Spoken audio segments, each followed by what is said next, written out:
Good afternoon, everyone. Prynhawn da I chi gyd. I'm Jane Davidson, and I have the privilege of chairing the Welsh inquiry that has been set up by the UK's Food, Farming and Countryside Commission. And I can't tell you how delighted I am to, in fact, welcome you all here today for our report, Wales Field Guide for Future Generations, which explores the opportunities and challenges provided by the Welsh policy and legal framework, which of course is different to other parts of the UK, to make more rapid progress towards sustainable practices with farming as the force for change. I hope that when you get a chance to look at the report, you will really enjoy the contributions. The report highlights some of the leading edge work already underway across Wales, from the structural to the hyperlocal, and considers how we ensure that policy translates into more healthy, nutritious and affordable food, better connected and more sustainable farming systems, including agroecology, and an integrated planning and decision-making process for land use. Now in Wales, we do have a particular opportunity because of the Wellbeing of Future Generations Act. And for those who don't know about ACT, essentially, it makes sure that the government and all the public services that are in the control of the Welsh Government are required to look long-term in their decision-making. They are required not just to consider current generations, but future generations. And in addition to being required to achieve certain outcomes in that context, they're also required to behave in certain ways. They are required to think long-term. They're required to be preventative. They're required to integrate the goals and the outcomes.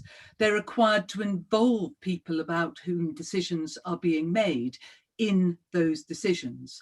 And very importantly, they are required to collaborate across sectors and across interests in the interests of Wales, both its citizens and in terms of the natural economy as well. And we're looking forward from the inquiry to work with a very wide range of partners, as wide as we possibly can, to foster the change that is needed to produce healthy, affordable food on sustainable farms in landscapes that are managed for the needs of future generations.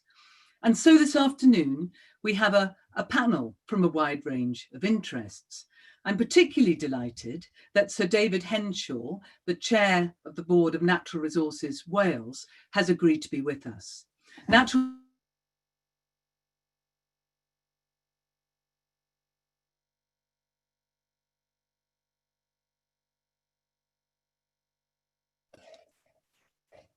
And I'm also particularly pleased to know that David's background is actually in the context of public service. David has been involved for many years in roles as Chief Executive Officer of local authorities and has done substantial work with the National Health Service.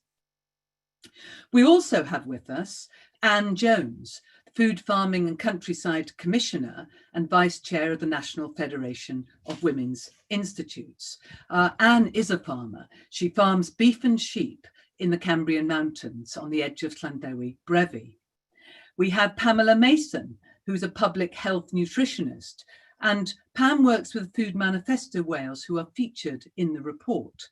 And we'll hear more from our panel later on, including Patrick Holden from Old Holden Farm Dairy, the man who set up the Sustainable Food Trust and has been 50 years involved in farming organically. I'll just say that again, 50 years. And the Holden Dairy Farm is the oldest organic farm in Wales.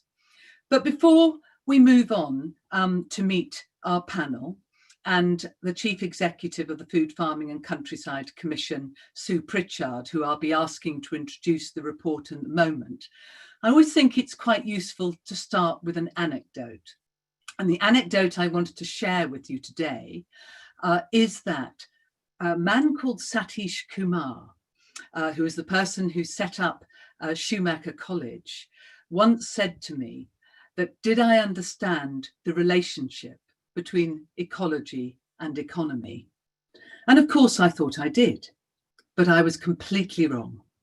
because ecology, based on the Greek word oikos or eco, is the knowledge of our planet home. Oikos is our planet home. The economy is therefore the management of our planet home. And Satish looked at me somewhat wickedly and said, universities teach economy without teaching ecology. How can we manage a planet home that we do not understand?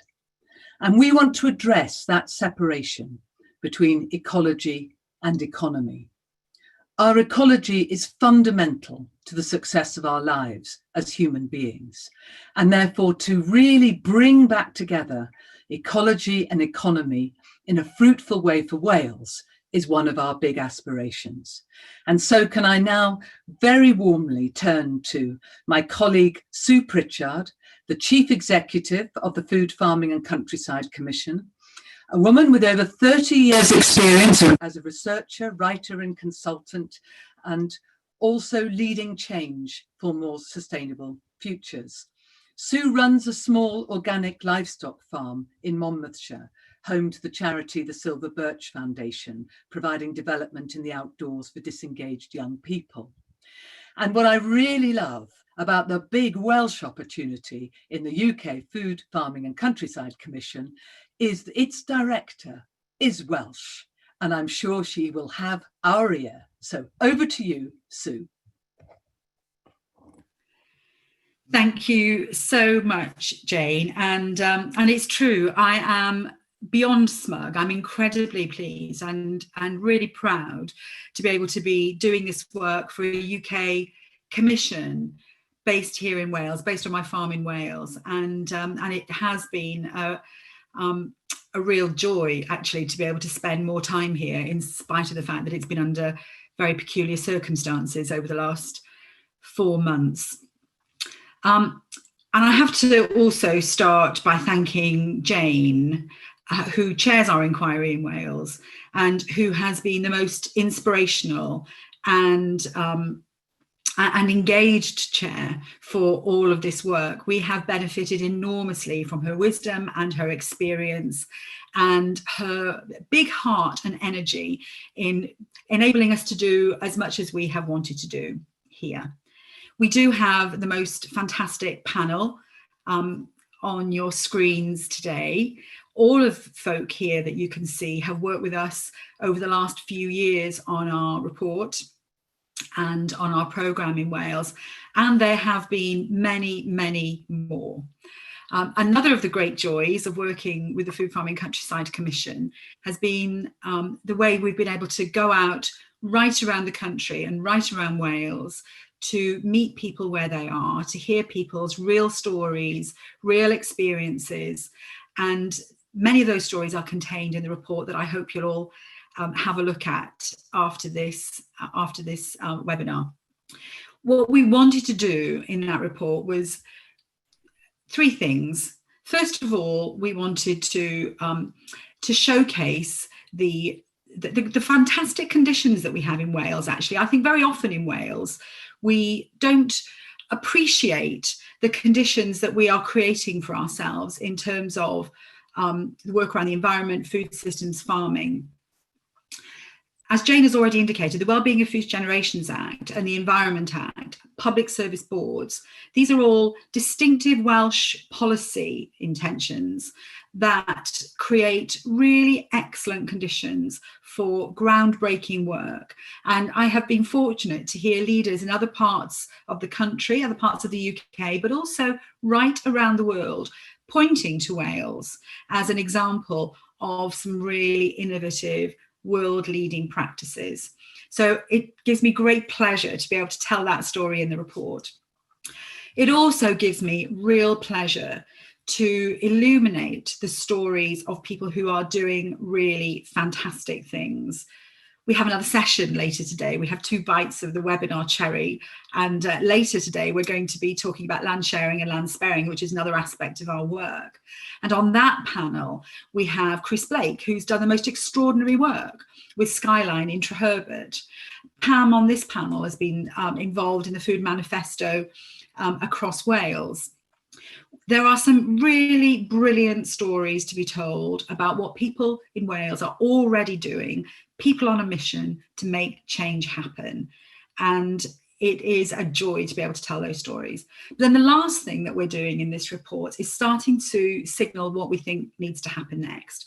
With all of those conditions, all of that potential, none of it really matters unless we can make change happen on the ground. And we're now at a time of great turbulence and challenge because of the coronavirus crisis. But that's not the only crisis that we know we have to address. We also have to address the climate crisis, the nature crisis, the public health crisis. And in Wales, we have a particularly challenged economy with great inequalities between places of great wealth and extreme poverty. All of those are real challenges that we have to work on. So in our report, we set out some of the areas which we think we can help with next, working with our partners across Wales. So it is a really, really exciting time for us to be able to focus on the sorts of agendas that we set out in our main report and we reiterate again in Wales. So our programme for the next 3 years focuses on these 4 things, and Sophie and my team has magically produced the slide for you all to have a look at. So there are 4 things. First of all, working for a fair and healthy food system, integrated with decisions throughout the country and across public service boards around well-being and how we allocate resources. We're really interested to see the extent to which a transition towards agroecology for Wales can really help shift farming and food production to a fairer and more sustainable system. Wales has already done really good work on joining up institutions to make sure that public spending is aligned for policy ambitions, but we need to go further. The ambition is not always matched by delivery on the ground, and we want to look at ways of supporting that. And then working with David and the Green Recovery Panel over the next few weeks, I want to be able to contribute to conversations about how to allocate resources that will now be needed for a just transition for the green recovery. Because it isn't just the coronavirus crisis, as I said, we have to also turn our attention really squarely and really seriously to tackling the climate emergency, the nature emergencies, and indeed the public health emergencies. So that's enough from me for now. I'm just going to ping back to Jane for the intro to Leslie. Thank you so much, Sue. And I think that the 4 questions that you put up on your slide are, of course, going to be food for thought for the panel in due course.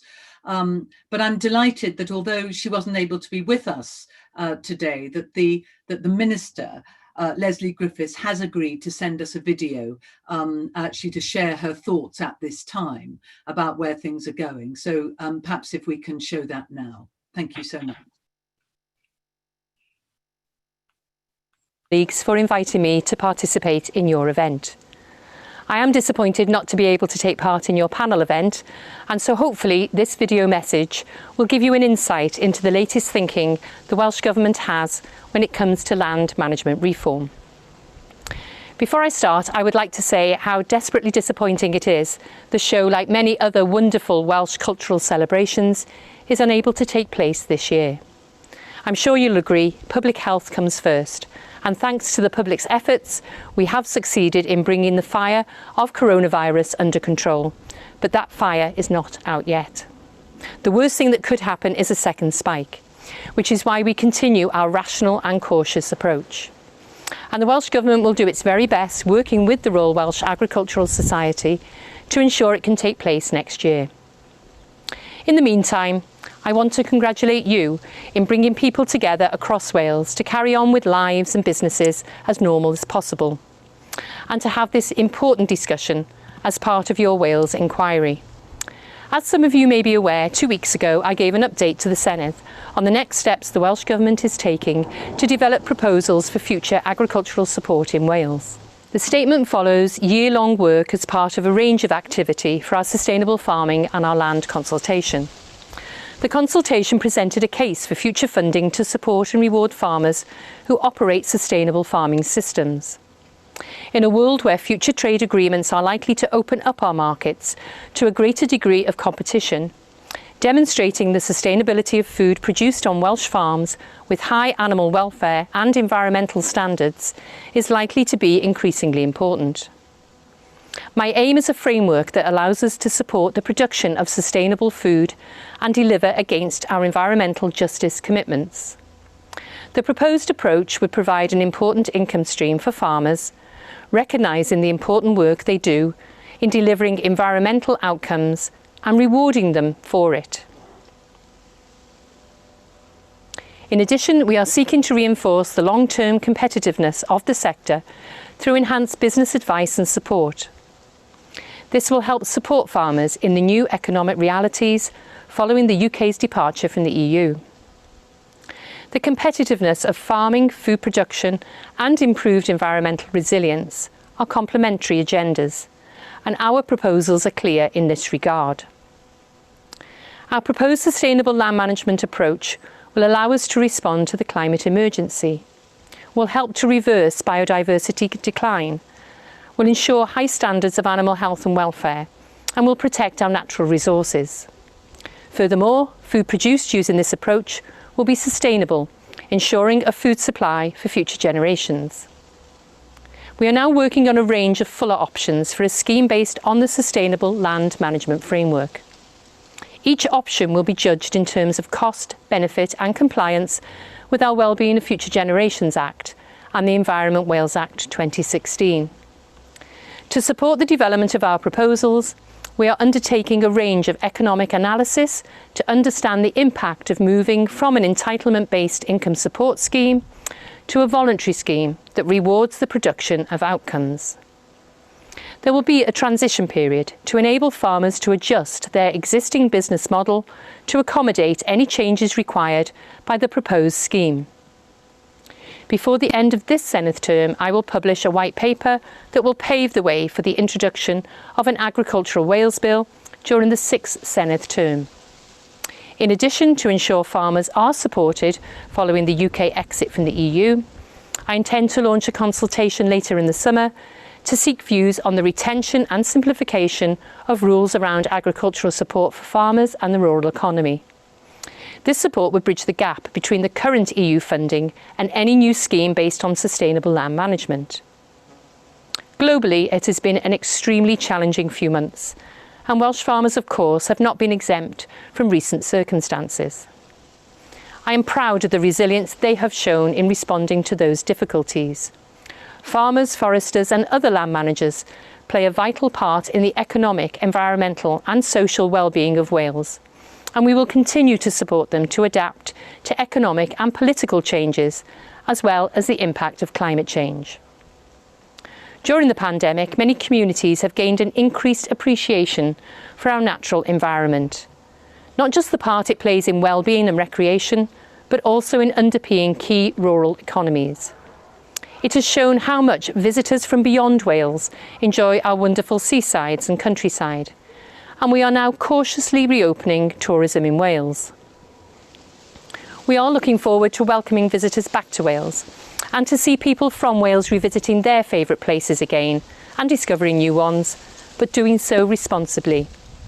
As you may know, the Council General is leading on our recovery work and has been engaging with a broad range of stakeholders on their priorities for recovery, and will be continuing this discussion in the weeks ahead.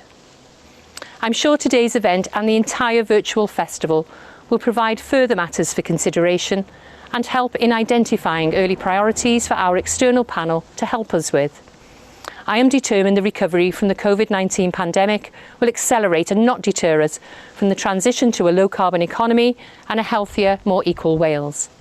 I wish you a very successful event. Well, we have a very strong message from the Minister, very strong message about the fact that farming for the future will reward environmental outcomes, tackle the climate emergency, reverse biodiversity decline, maintain high standards of animal welfare, and deliver according to the Wellbeing of Future Generations Act, and that there is an agricultural bill opportunity that will be coming this side of the next Welsh general election, and therefore is a real opportunity for anybody interested in food and farming to input. And it's something I know that our Commission will very much want to do. I now want to, I've introduced you to the panellists already, but I now want to bring the panellists in. Initially, colleagues, if we can just have a short contribution about who you are and your interest, and then we'll start to discuss those questions which have been explored in the report which you are launching today. Perhaps, Anne, as Commissioner, I can turn to you first. Thank you, Jane. Wel, diolch yn fawr iawn, Jane, am y croeso cynnes i fod yma heddi. Mae'n braf bod gyda chi gyd. Bydden ni wedi mwynhau bod yn y sioe frenhinol, ond eleni'n anffodus dyw e ddim yn bosib. It's a great pleasure to be here as a Commissioner. And as I said, I would have loved to have been at the Raw Welsh show today, face to face with all of you, and being able to have a good discussion about what is actually a very important piece of work that the Welsh Commission has put together. So congratulations to Jane and the team for all your hard work on this. I've already been introduced as a farmer, and sometimes I feel quite a fraud when I say that I'm a farmer, because physically I don't seem to do as much on the family farm as I used to do. My work with the WI has taken me far afield, but the last few months of COVID-19 has reignited my love of being on the family farm here in Llandewi Brefi, in the foothills of the Cambrian Mountains. The most glorious place to live. Yeah, we really have the most spectacular countryside in Wales. And we always seem to go abroad to find these amazing places, but actually they're here in Wales, aren't they? And this has been a time for us to say, look at what we've got. And I think this report is actually doing something quite similar in looking at where we are. I really loved the input from the personal stories from everyone that gave their success stories, but also some of the issues that they were facing and some of the things that we highlight that we should be tackling in the next phase of the Commission's work. It's not a surprise that the Commission asked me to be a Commissioner, because the WI has a long history of being involved in campaigns on environmental issues. You wouldn't be surprised to hear that we're very interested in food with our Jam and Jerusalem title. And of course, farming has been throughout our history in the WI, being originally a rural organisation. So I was delighted when Sue invited me to join, coming up for nearly 3 years ago now. I don't know where the time flies sometimes. And I feel that the Commission has delivered a lot in a very short time. I'm very pleased that it is continuing, because to me, finding out what is wrong is one thing, finding out what's good is another, but actually putting in the tools to make sure that we address some of these issues and make a difference is probably the strength of this Commission. So going forward, to me, this is where the real work will begin. So with those few words, I'm sure we can add a few later, but thank you very much for allowing me to join you today. Yeah, thank you very much, Anne. I would like now to turn to Pamela, because I think your point at the end about not just finding what is wrong, but addressing the issues. And Pamela has a very long background in terms of actually looking at systems thinking around food. So Pamela, what do you think we need to do in this context? Thank you very much, Jane, for that introduction. My background is in public health nutrition, and I'm delighted to be on this panel today. In addition to having a background in public health nutrition, I've got a particular interest in sustainable diets, on which I've co-authored a book with Professor Tim Lang 3 years ago now. I think it was published, yes. And for me, healthy diet, which is the perspective I very much come from as a nutritionist, of course, for me a healthy diet must also be derived from a sustainable food system. So ecological nutrition really is where I sit very much in this particular debate. and a sustainable food system must deliver public health. So it's both, and public health for me and a sustainable food system are very strongly interlinked. What I love about the new report, congratulations Sue and your team for producing it, what I love about it is that it supports and is strongly linked with the Wellbeing of Future Generations Act. I don't think he could have done it without linking it with the Future Generations Act, but nonetheless, excellent, well done for doing that. For me, food is an essential ingredient to each of the targets within the Act, whether it's health of the land, health of communities, health of the food economy, health of people. Food must be strongly integrated into the Wellbeing Future Generations Act. And indeed, without addressing food, I think it would be extremely difficult to actually achieve the targets. I think food is just so important within the Act. Another thing I would like to highlight from my reading of the inquiry, the report being published today, is that I too enjoyed the very personal stories within it. And I would just like to add, if I may, to those stories from my base in Monmouthshire, in which we have a lot of lovely local food. Some of it, of course, produced by Sue and on Sue's farm. During the period of coronavirus, we've had some upscaling of some of that, I'm delighted to see, particularly local vegetable boxes, local organic vegetable boxes, quite a big upscaling of a small business producing those. Ordering online from local producers, a click and collect type approach at the Usk Farmers Market. That's been tried, I think, and was very successful during the worst of the pandemic. And further afield in Crickhowell, I would like to mention the work of Duncan Fisher and Our Food Crickhowell, which again is a newish venture, and again is allowing for online ordering direct from producers.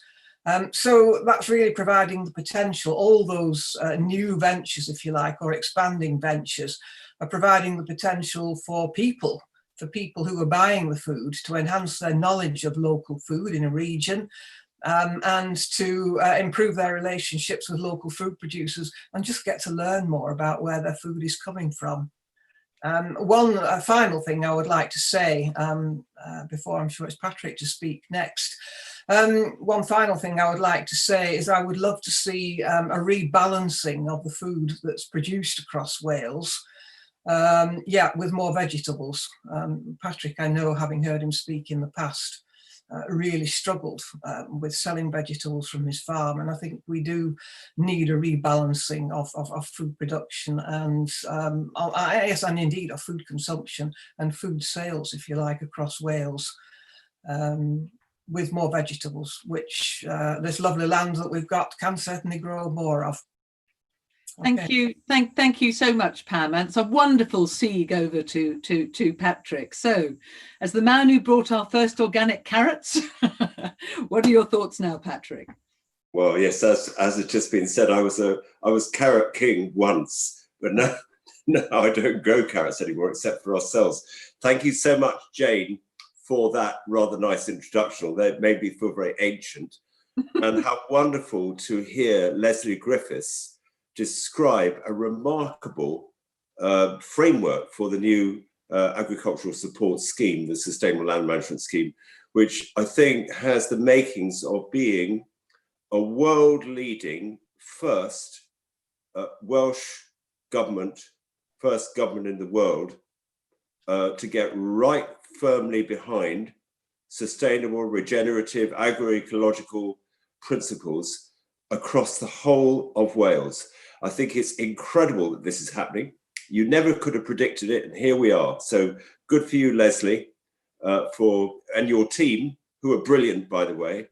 I think it's extremely exciting. I've farmed for 47 years now at Bulchwan and Fawr, and throughout that time, it's been very hard to make a profit because the polluter hasn't been paying, and the farmers who are moving in more sustainable directions, have not been adequately rewarded for the public good outcomes of their practices. And I believe now the stage is set for that to start to shift, and not before time, because we're in an existential crisis in relation to climate change, biodiversity loss, and food insecurity. And yes, it is true that Wales could feed itself and probably export vegetables, and you only have to prove that. Sadly, don't come to my farm, go to Blind Camel, where it has been said that if you had 200 blind camels, you could feed Wales all the best vegetables, which are more nutritionally dense than anything you've ever tasted, and more delicious as well. So that's what we need. And this is an exciting opportunity. Well done, Sue, for your leadership with this research and report. I'm in. Thank you so much, Patrick. And last but very much not least, David, the Natural Resources Wales has a huge role in terms of the way this will move forward, an executive agency of government, but doing so much across our landscape. What are your thoughts at this point? Well, NRW, obviously, and I personally welcome the report. I mean, it's stunning, and I've been happy to work with Sue on some of it earlier on. I think the thing that's striking at the moment is COVID has been horrendous, but it has proved how quickly we can move and how quickly we can do things differently. And I think the challenge now is to do things differently at a pace that actually means we can make the sort of moves that have just been talked about by my predecessors on the panel. And so from an NRW point of view, we are trying to respond to that. One of the key themes I wanted to focus on was the theme about it has to be locally driven. That's one of the key building blocks of this. And so NRW, what we've done is try to move away from what was perhaps a centralized control of an agency of government into a more decentralized approach, working through our area teams and building up area statements with our partners, both public, private, etc., in local communities, working in a very different way. So you can express the ambition of localities around the environment, around climate, etc., from that base. And to me, that represents a massive opportunity for Wales to actually start working from the bottom up to drive some of these changes. Inevitably, though, there are some big challenges. I'm currently chairing a task force on looking at a green-led recovery, not more strategy, but things we can do now, though, in the next 18 months or so, which can be, if you like, exemplars of actually how you might do things differently and all the rest of it. I know from my experience of government, it's very difficult to make big change quickly. Government can be quite risk averse. It's a cultural issue, not about the Welsh government, it's about government generally across the world. And often in these moments of crisis, when the recovery starts, we tend to reach for the old levers, the ones we knew well, we thought that worked well, rather than thinking about reaching for the new levers, which we've talked about in the contributions so far. And I think the challenge for us in Wales will be to make sure we turn our heads towards those new levers, the way we can make change quickly in the way that we've all talked about. And that's a big challenge for government, it's a big challenge for stakeholders, a big challenge for the Commission, and it's a big challenge for agencies like NRW as well. We have to play our part. But I welcome the discussion and I look forward to the rest of it. Thanks, Jane. Thank you very much, David. I know that there have been a couple of queries from people watching this about where you can access the report. So if you put in ffcc.co.uk, you will be able to pick up the report there. And also if you do FFC and then Commission, you can follow on Twitter as well. So those are the two opportunities for you to pick that up, and you can pick it up through LinkedIn and other social media sites as well. We had 4 questions put in front of us that are kind of the meat and drink of the big questions facing Wales over the next few years. How can we strengthen the place of healthy and sustainable food systems in local decision making and planning? What are the benefits of putting agroecology centre stage? What structures do we need in government? What duties does Welsh government need to put on public bodies? And I actually wanted to start with that last one. Because now, we're very clear from the Minister that there is going to be an agriculture bill. So it seems to me that there is a big opportunity for us to be thinking now, and we've made no final decisions about anything. This is the launch of a report that opens up the opportunities for others to join us in the debate, but actually thinking now about what we would require of government and just getting some ideas out there that we can start considering. So who wants to start on what duties would the Welsh Government need to put on public bodies to speed up and sustain the change needed? Patrick, please, your opportunity. Well, here's the first two things. I won't hog it all. I'm sure lots of all the other people are. Public procurement. We have, I'm sorry, it's time that governments and government agencies got serious about mandating public procurement of food, because you need volume markets if you're producing sustainable food. All the schools, hospitals, care homes, prisons, all the other publicly catered institutions. This has been a discussion which people like Professor Kevin Morgan and others have been going on for years. It's not happening. So come on, it's time. We have to put sustainably produced Welsh food on the public plate, no shilly-shallying around anymore. Yeah. Second point, education. Government operates in silos, and that's got to end. And our present education system does not prepare our young people to make sense of the world in which they find themselves or to take responsible action for the future. And one of the most responsible actions they can take is to eat differently. So we need a revolution in our schools. We need to reconnect every child at a formative time with nature, and not just nature, food production working in harmony with nature. We have the stage for that education process. It's all the farmers of Wales. And all that's required is the political will. Those are my two contributions. Thank you. Thank you very much indeed. Pam?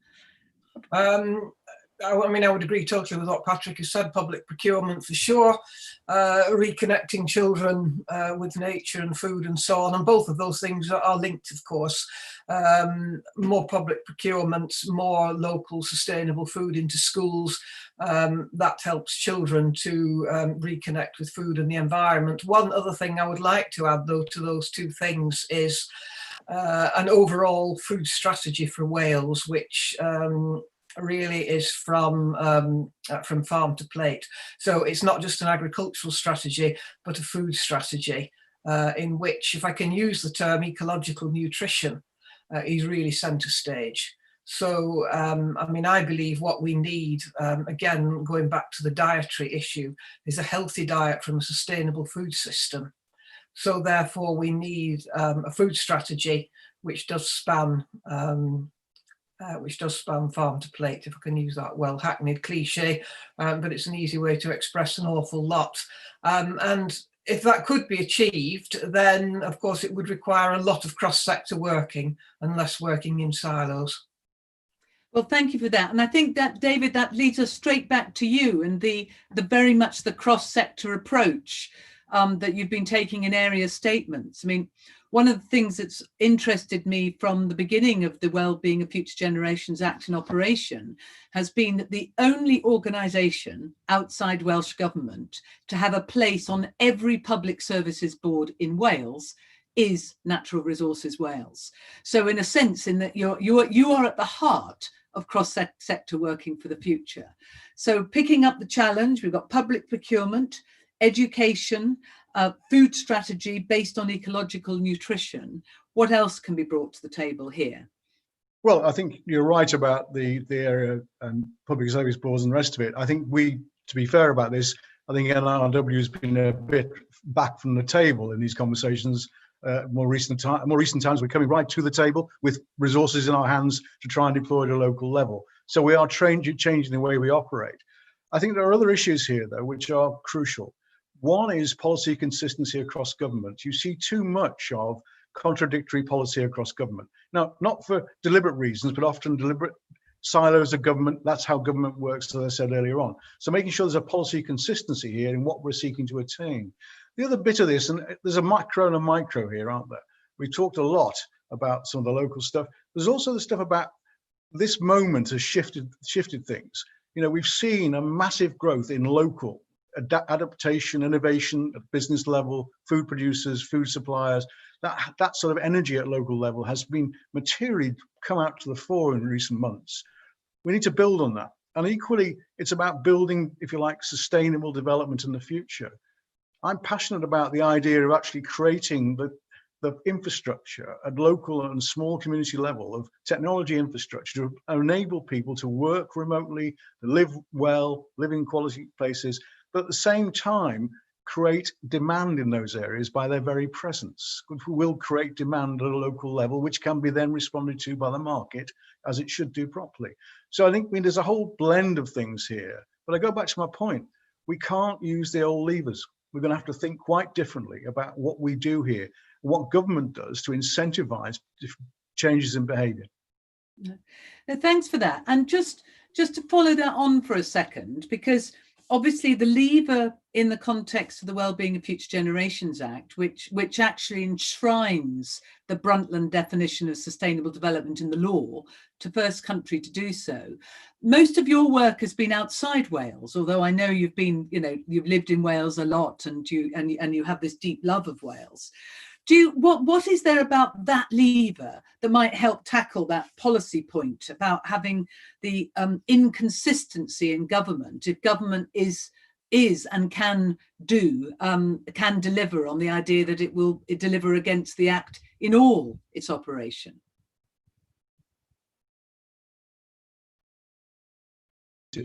I need to be a bit careful here, but let me give you an example. One of the things that, if I look at the Act, and Sue and I were at an event recently, a few months ago, where people from around the UK were commending Wales for its, if you like, its legislative architecture that was enabling progress in this domain. But has it been really tested? I've seen example where actually public authorities could have leaned back against the Act and made a strong leadership decision, as opposed to taking refuge in what I might call the old tents that were their best value, getting the most value, etc.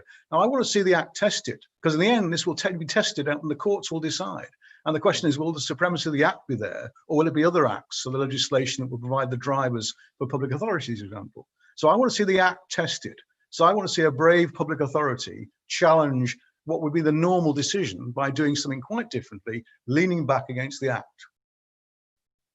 I think that's absolutely right. I think we not only want to see the Act tested, we want people delivering according to the framework, because then that will give that consistency. And Anne, what does that mean for you as a farmer in your paradise, but also fully aware of all the issues around farming in Wales and how we have to have the appropriate transition to make this work? Yeah, I think you've just hit the nail on the head with the transition period, really. Farmers are very good about adapting and changing and moving to a different system of working, and they've done it throughout history.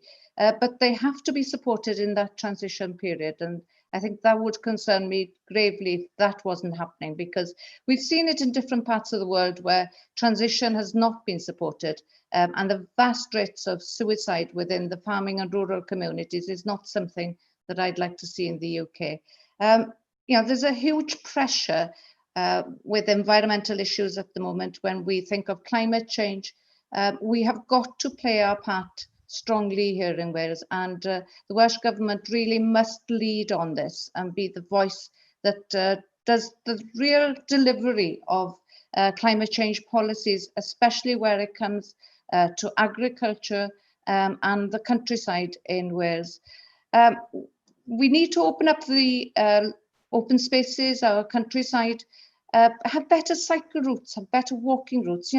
COVID-19 has brought people home. They have rediscovered the love of the countryside and the areas they live in. They've left their cars and they have walked and cycled and run. But now that the cars are coming back on the road, it's becoming too dangerous to do it. So now is the time for Welsh Government to put into place something to protect these cyclists and walkers and runners, to ensure that we don't go back to our old habits. There must be a silver lining in every disaster, and this could be the saviour for Wales. Lovely. That's really interesting. So both the transition in the context of climate change, but also transition in the context of active travel as well, and making sure we don't lose what has been beneficial in COVID, people's understanding of nature and people getting out more as well. I'm just going to come to Sue for a comment on the way forward, but just before I do that, to any of those listening, we do want to provide an opportunity for a couple of your questions in about 5 minutes time. So if you want to put questions to Sue in particular, as the director of the commission, please just put them in the chat, and we'll be able to pick them up in due course. But Sue, taking the opportunity of an agriculture bill, from where you and the others have worked in the commission so far, where do you see some particular opportunities? One of the things I love about Wales is the way that we really recognise and value the local and place-based working. So I chaired a health board in Wales for 10 years, up until 2008, started in 98. And I really enjoyed the opportunity to work closely with other bodies and other agencies in Monmouthshire at that time. And it seems to me that learning, that hard-won learning, if you like, that we have now in Wales about what it means to work in a more interconnected and joined up way at a place-based level based on our 22 counties across Wales, can be really well integrated into the Agriculture Act, so that we are really effectively joining up all of our policy levers and drivers for, if you like, whole system benefits. So the Minister set out some of her own ambitions around the Sustainable Land Management Scheme, and I think they're really important. And she talks slightly in passing, but she absolutely does mention it, that sustainable food production is also a critical part of the agriculture bill. And that, I think that matters. So just thinking about how we might join up some dots in a really practical and actually really straightforward way. One of the other great Welsh policy levers that we have is One Planet Development Scheme, which provides people the opportunity to live and work on land. We know we have an enormous number of young people wanting to make a contribution to have access to land, to grow healthy, nutritious, sustainable food for their communities. And we know that there's a really serious issue in Wales, as it is across the UK, easy access to fresh, affordable food. Now, we haven't mentioned some of the darker sides of the current crisis that we're living through, and we've seen a massive rise in the use of food banks across the country, and we are likely to see a rapid rise in unemployment or underemployment over the next months, probably years. So joining all those dots together and knowing that access to fresh, affordable food produced sustainably and close to where people have to consume it, providing some practical support, either in the form of subsidy or a kind of basic income for young people or new entrants to farming to grow fruit and vegetables sustainably in every county in Wales, particularly directing that produce to the poorest communities, supported by the public service boards who have responsibility for health and well-being, among other things, is just one way where Wales could demonstrate that it really understands what it means to join the dots, lining up policies and the resources behind them for the big strategic challenges that we face. That's not difficult for us now in Wales with the legislative architecture that we have in front of us. So it'd be really good to see a quick shift to supporting those sorts of ideas. Thank you, Sue. I'm interested that I think we're hearing from a number of you that sort of focus. We have to do more about creating more opportunity in the context of farming.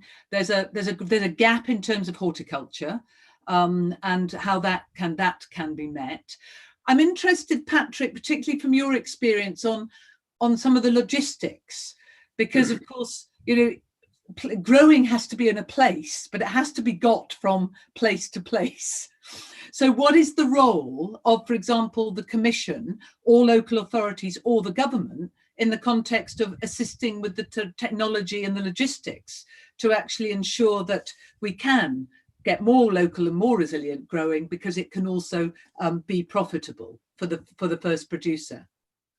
Yes, I think you bring up a really crucial point, Jane, because during my farming lifetime in Wales, we've seen a progressive elimination of all the small-scale local and regional infrastructure, which used to enable farmers in Wales to get their products to relatively local markets. It's literally been culturally cleansed by price. And just to give you a little case study, the reason why I'm an ex-carrot grower is because when I started growing carrots, I supplied the co-op in Lambton, just around the back of the store. And they, like all the other supermarkets, transferred through a process called category management. They transferred their supply chains to a single packing station for each commodity that they stocked in their stores. And in the case of root vegetables, first of all, when I was supplying supermarkets, there was a pack house in Lambton, that was closed. Then I supplied Leominster, that was closed. And now all the carrots that are sold by Sainsbury's and Waitrose, wherever they're grown, are packed in Peterborough, which is 230 miles away from my farm. That story of the centralization of the processing, packing and distribution of food is echoed in every single commodity. And it is shameful that even though some supermarkets are talking about stocking local food, and I know, there are lots of case studies which we can commend, the truth is, if all of us, go into our local supermarket and we look for food which is locally produced, sustainably produced, along the lines that Sue said, you can't find it. You won't even find what the story is, because if you knew the story, you wouldn't want to buy it. And so actually, the supermarkets and the food companies, I'm not blaming them, they're chasing the money as well, have been forced into this centralized system, which is against the public interest. So we have to do something about that. We've campaigned very loudly for against the demise of small abattoirs. We're lucky enough to have an abattoir 6 miles away from our farm. We're the exception. There used to be an abattoir in Lambton when we first started farming there. But now it's very hard to get your meat. You can't think about this. You can't have local meat, let alone Welsh meat, unless you've got a Welsh and a local abattoir. And if you even go down to Dunbeer in Llanybother, where millions of sheep are slaughtered, you say, can I have a home kill? They'll just look at you in a patronizing way because they can't do that. So we have a huge problem with infrastructure, and this has to be led by government and government agencies. By the way, I once stood for NRW, and I was told that my application was too campaigny. I'm not ashamed of that.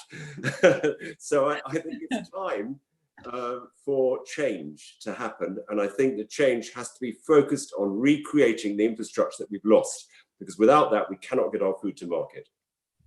Thank you, Patrick. I can assure you that everybody on this call is campaigning. Well, I thought it was a good thing, but it turns out that the people in charge of the recruitment told me it was a bad thing. Okay, all right. Well, anyway, that's way beyond my ken. We are getting some questions in, so I wanted to pick up a couple now. The first one is, and I think probably this is one for you, David. How does a community challenge its local authority to fulfil its duties under the Act, i.e. by not allowing factory farming planning applications? I'm afraid you have the short straw as chair of an executive agency of Welsh Government on this call. Well, I mean, the first answer is the ballot box, actually. That's the first answer. I mean, that's the control mechanism of those you elect to represent you and make the decisions. But there are real issues here, and I know there are real issues around the whole of Wales on this, because the way the agriculture industry has changed and has just been referenced. There's pressure on local government all the time to, if you like, approve things that might have challenging facets around them. I always used to laugh. Chief executive colleagues used to be very proud of a number of planning decisions agreed by X council. I always used to say, well, where's the figure that says X number of planning decisions turned down by a council, which should be an equal measure of success. So a local community should make that an issue for themselves at the local level, but make it an issue that becomes an issue for in electoral terms. And that's the way to change the attitude of the local authority. There's a role of obviously national government here, the Welsh government. That's again, there's an election coming next year. So there are ways and means here of actually achieving change, but there's no direct lever I see that you can actually make it happen by a small measure or small step yourself. It is part of the way we think about these issues, and we have to respond to them. And part of the issue is also the legislative architecture we have around these issues, which needs to be looked at and constantly reviewed. Mm. And David, can I just also ask you that another question which links directly to area statements? Yeah. Since area statements are place-based, when you look at the delivery of the outcomes, each area is different and will require different outcomes. Yeah. Can you say something about that? Because I know it's one of the things that people love about the area statements is it's capturing that, but for those who haven't done them will not realise the benefit of it. Well, absolutely. I mean, what an area statement is the expression of the locality's view of what it wants to happen around this agenda. And one of the challenges we have is having like a nation policy framework, which we stay within, but flexibility at a local level. And that has been a challenge, and it will be a challenge going forward. But overall, at the local level, through the area statements, those are the ways the community, all the players can express what they want to happen. And Sue and I have been talking about how you might use this as a way of experimenting with the sort of changes we've been talking about earlier on, and actually using, dare say it, her part of the world as maybe a case study of how you might make this sort of thing happen in a real way very quickly. Thank you. And Sue, a couple of ones for you, which I think we're going to need to do very quickly in the context of our time. But one, somebody asked about whether we should have a land use bill rather than agriculture bill to balance food land use against other energy, recreation, housing, carbon capture uses in the same system. And we had one earlier about which refers to Anne's point about public access as well. I mean, do you have a view on this, or do you think it's going to be possible to get an agriculture bill to become more of a land bill?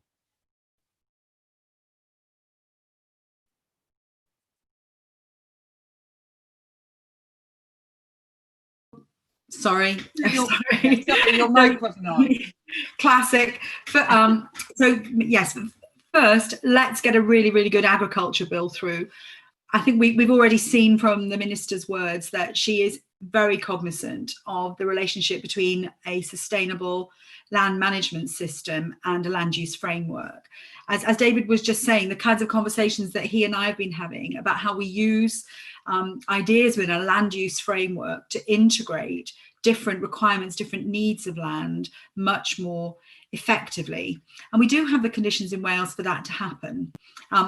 Just as a little plug, we'll be talking about this a lot more at the 4 o'clock webinar on land sharing and land sparing and what that means for how we think about our land in Wales. Well, thank you very much for that. I think that the work of the Commission is going to be really important in terms of also being a way in which we can draw together all those other voices in Wales in the context of food and land use, and to make sure that all of us who have links with the Commission also network with all those other organisations in Wales with an interest in food and land use, and to try and see whether we can get some common messages that we could all put to any government of any political persuasion or any party of any political persuasion in advance of the next election, because we all need to be campaigners on these issues. And so I really want to thank all of you so much for the time that you've given us today in launching this report. As Sue says, I mean, she's a very good campaigner. She never accepts just one bite of the cherry. It has to be two. So we are having a second event at 4 o'clock where we're particularly looking at the issues of land in its broader context. And two of the initiatives that she mentioned, one which is very exciting complete change of culture approach in the South Wales Valley with Skyline. Chris Blake will be on the panel, and another one she mentioned, One Planet Developments, where people are able to build low carbon or zero carbon housing in return for being allowed to get a living or half an average living off the land, but they must demonstrate to any planning department they can do so. So it's a tough approach, but if people can do that, it demonstrates what other really exciting and innovative ways Wales can have in terms of land management and production that can come into the community. And Erica Thompson, one of the One Planet developers in Wales, will be joining the panel there. And then we have other contributors as well from other land use components. So this is a chance for anybody listening, either now or subsequently, to contribute to work of the Commission, to use the email to contact the Commission through the email, and also to make sure that your views are heard through the many, many networks in Wales that are interested in food. I attended a Ceredigion People's Assembly about food. 170 people came.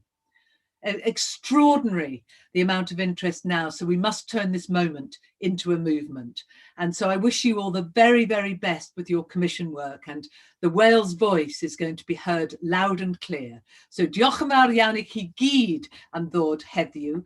Sgwrs diddorol iawn, and dwi'n edrych ymlaen am y dyfodol. So thank you all so much for attending today. It's been a really interesting discussion, and we all look forward to the work the Commission can do in the future. Diolch yn fawr.